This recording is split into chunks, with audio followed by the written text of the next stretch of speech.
Nganibingelela bazalwane egameni likaJesu, amen. Ngiyathanda namhlanje ukukhuluma ngetopic ebuhlungu kodwa kubalulekile ukuthi ngikhulume ngayo. Nami iyangihetha kodwa ngizokhuluma ngayo. Ngoba phela mawululeka abantu akusho ukuthi into ngoba ihetha wena akufanele ukhulume ngayo. Kokunye ngokukhuluma ngayo kuyakulekelela ekutheni ukwazi ukubona ukwelapheka ngoba once wakhuluma ngayo uyahilisheka wena ngenkathi ukhuluma ngayo into ekulimazayo. Kufana nokuthi usuke uyihlambuluka. Kunento kwesinye isikhathi ethi uma umuntu kungaba owesilisa noma ngaba owesifazane uma esedlulelwe isikhathi sokuba fanele ngabe ushaya umthetho emzini wakhe, loyo muntu uba inkinga kubantu asuke ehlezi nabo, ngoba usuke edlulelwe isikhathi sokuba ngabe usemzini wakhe, kodwa uthola ukuthi isimo simficanga ukuthi athole umuzi wakhe. Agcine eseshaya umthetho ewushaya kubo, eselwa nabantu bakubo kube sengathi izingane zakhe, kanti udlulwe isikhathi sokuba fanele ngabe useganile noma uganiwe. Akuyona into emnandi kodwa kuyenzeka, kuyinto ekufanele siqwashisane ngayo, ukuthi umuntu noma kuthiwa uyabona ukuthi udlulwe isikhathi kodwa afuna kwazi ukuzicontrola ekuthenini afunde ukunderstand ukuthi into anganayo akanayo, hayi ngoba kufanele abese vezi engayakhe ngokuthi acanukele abantu ahlala nabo. Sinazo lezi inkinga emakhaya esihlala kuzo, othola ukuthi ugcina ukhokhiswa amacala ongawazi ukuthi uhlangana naphi nawo, ukuthi umuntu akafikelwanga isigaba sokuthi alotsholwe ahamba ayogana, kube ngathi wena owavimba leyo nto ukuthi aganwe, noma wena ovimba ukuthi umuntu agane, agane noma aganwe, kanti nawe usuke unolwakho utalati osubhekene nalo. Le nto ishaya izishayisha abazalwane abashaya ngezilimi ababhobhozayo, ibashaye ngoba basuke bene-target noma basuke bene-period abasuke beyilindile ukuthi ngesikhathi esithile fanele ngibe nokuthi. Uma kungenzeki abese elwa nabantu ahlala nabo. Bona umuntu enenhliziyo encane nje kube ngathi khona into mhlambe errong enimenze yona, kanti ucikwe ukuthi khona izinto empilweni angayi-achivile.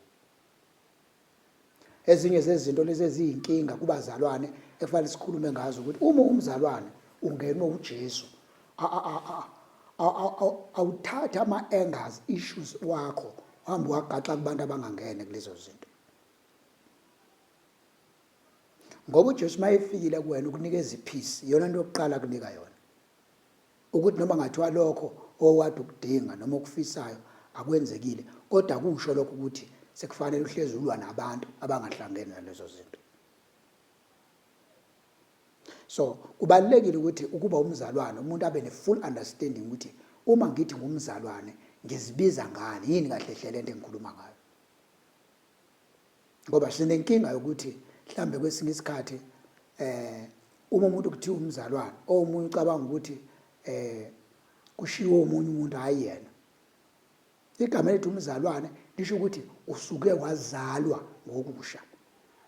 Yiyo leshiwo uNicodemus ngelinye ilanga ukuthi ngiyawuzalwa kanjani kabusha, ngingabuyela esiswini sikamama na? Uthi-ke lo okhuluma naye uthi hayi, umuntu uyazalwa ngokungena esiswini samanzi, alahle umuntu omdala abuye semusha. Lezi zinto zithi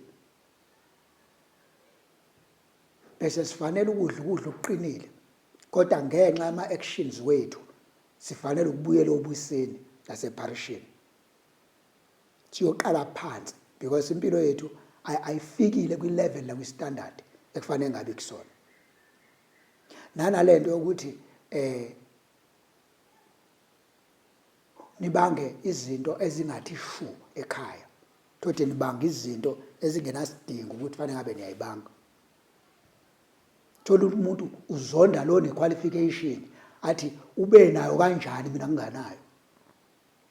At the same time abuya claim ukuthi umzalwane umzalwane.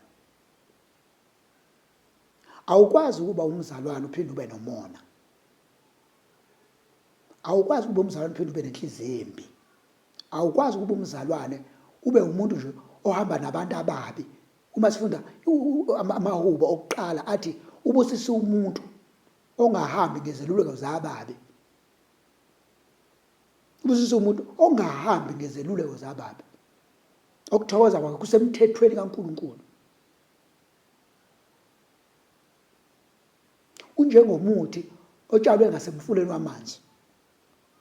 Ozenabisa impande zawo. Uzigxilise kumanzini uphuze ubusika nehlobo.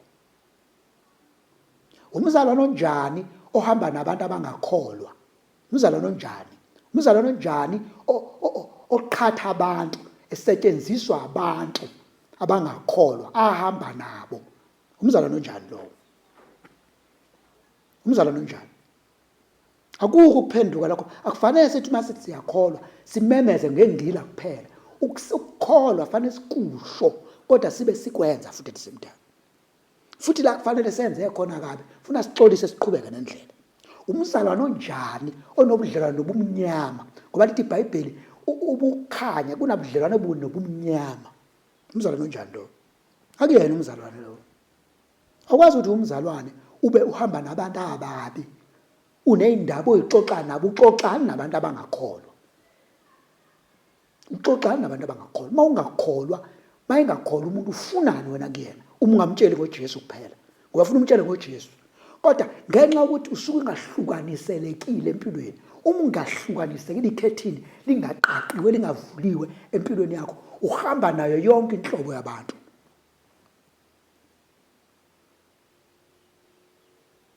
Konke ukwenza uthi uhlakaniphile kanti empilweni umuntu oyithethe uhlakaniphile ngokwaNkulunkulu usuke eyisiwula. uNkulunkulu uthi umuntu oyisiwula emhlabeni uhlakaniphile kuye. Asikwazi bazalwane ukuthi sifinyelele ebukhoneni bukaNkulunkulu kodwa sihlanganise nabantu bezwe, siphile izwe, sikhuluma indaba ezingcolile ezingenakho ubulungiswa bukaThixo.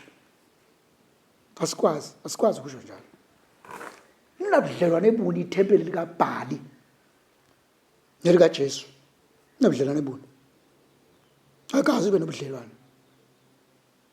Izwi lakho liyisibani ezinyaweni zami, liwukukhanya endleleni. Uma ngempela izwi lakho liyisibani ezinyaweni zami, angibonakala ukuthi ngihambe ekukhanyeni. Ngifunani kubantu abangakholwa? Yini engixoxa ngabantu abangakholwa? Yini lengaka eyenza ngize ngibe umngani ogcinile kubo?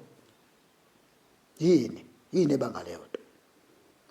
Hlukanisile, khohlisa abantu nje abangazi. Ungakholwa kuyikho lokho ukuthi awuhlukanisile endleleni.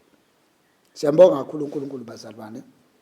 Bekuyila mazwi nje amafushane bengithi angidlule kuona ukuthi uNkulunkulu asisize asilekelele singahambi ngezeluleko zababi kodwa ukuthokoza kwethu kube semthethweni kaJesu usuku nosuku. Inkosi inibusise. Amen.